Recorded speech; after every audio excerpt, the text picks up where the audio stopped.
মানবতা বিরোধী অপরাধের অভিযোগের মামলায় দোষী সাব্যস্ত হলে মৃত্যুদণ্ডের মুখোমুখি হতে পারেন ক্ষমতাচ্যুত সাবেক প্রধানমন্ত্রী শেখ হাসিনা। স্থানীয় সময় 17 অক্টোবর শুক্রবার যুক্তরাজ্য ভিত্তিক ইংরেজি দৈনিক দ্য টেলিগ্রাফের এক প্রতিবেদনে এ তথ্য তুলে ধরা হয়েছে।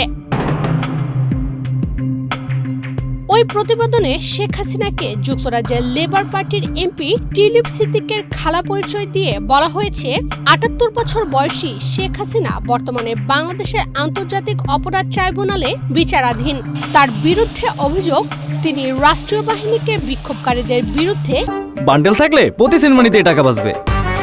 বিকাশ সেনমানি বান্ডেল কিনে জিতুন প্রতি লেনদেনে। প্রাণঘাতী অস্ত্র ব্যবহার করার নির্দেশ দেন, যার ফলে প্রায় ১,৪০০ মানুষ নিহত হয়।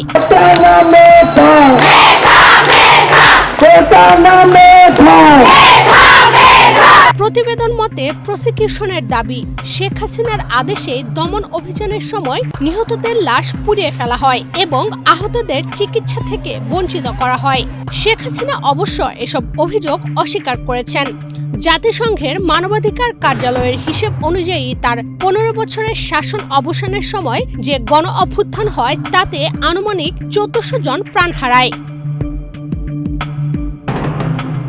রক্তক্ষয়ী এই গণ অভ্যুত্থানের সূত্রপাত হয় ২০২৪ সালের জুলাই মাসে চাকরিতে কোটা ব্যবস্থার বিরুদ্ধে বিক্ষোভ থেকে। অল্প সময়ের মধ্যেই তার শেখ হাসিনার পদত্যাগের দাবিতে দেশব্যাপী আন্দোলনের রূপ নেয়। এর প্রেক্ষিতে ৫ অগস্ট ছাত্র জনতার গণ অভ্যুত্থানের মুখে শেখ হাসিনা হেলিকপ্টারে করে দেশ ত্যাগ করেন। কিছুক্ষণ পরই ঢাকায় বিক্ষোভকারীরা তার সরকারি বাসভবনে প্রবেশ করে।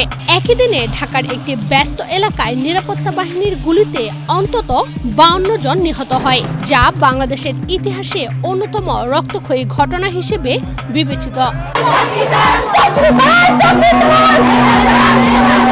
হাসিনার শাসনামলে নানা অব্যবস্থাপনার কথা তুলে ধরে এই প্রতিবেদনে বলা হয়, তার শাসনামলে ব্যাপক ভোট কারচুপি, বিচার বহির্ভূত হত্যাকাণ্ড, নির্বিচারে গ্রেফতার, নির্যাতন ও গুমের অভিযোগ উঠেছিল, যার মধ্যে শিশুদের গুমের ঘটনাও ছিল। একজন প্রসিকিউটর জানান, তার দল ফোন রেকর্ড, অডিও ভিডিও প্রমাণ এবং সাক্ষ্য সংগ্রহ করেছে, যা শেখ হাসিনাকে সরাসরি ওই হত্যাযজ্ঞের সঙ্গে যুক্ত থাকার প্রমাণ দেয়।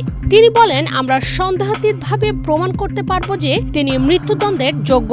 তার সরাসরি নির্দেশে এই হত্যাকাণ্ড সংঘটিত হয়েছে। সম্প্রতি প্রধান প্রসিকিউটর তাজুল ইসলাম আদালতে বলেন, শেখ হাসিনা ১,৪০০ বার মৃত্যুদণ্ডের যোগ্য। যেহেতু তা মানবিকভাবে সম্ভব নয়, তাই আমরা অন্তত একটি মৃত্যুদণ্ড দাবি করছি।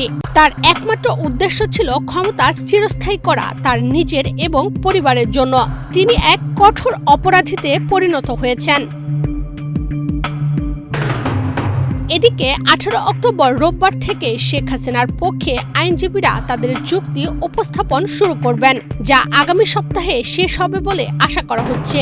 চূড়ান্ত রায় নভেম্বরের মধ্যেই ঘোষণা করা হতে পারে। অভিযোগ প্রমাণিত হলে শেখ হাসিনার সম্পত্তি বাজেয়াপ্ত ও নিলামে বিক্রির প্রক্রিয়াও শুরু হতে পারে, যার অর্থ ক্ষতিগ্রস্তদের মধ্যে বণ্টন করা হবে। শেখ হাসিনা ইতোমধ্যে আদালত অবমাননার দায়ে ৬ মাসের কারাদণ্ডপ্রাপ্ত এবং তার বিরুদ্ধে দুর্নীতির মামলাও চলমান।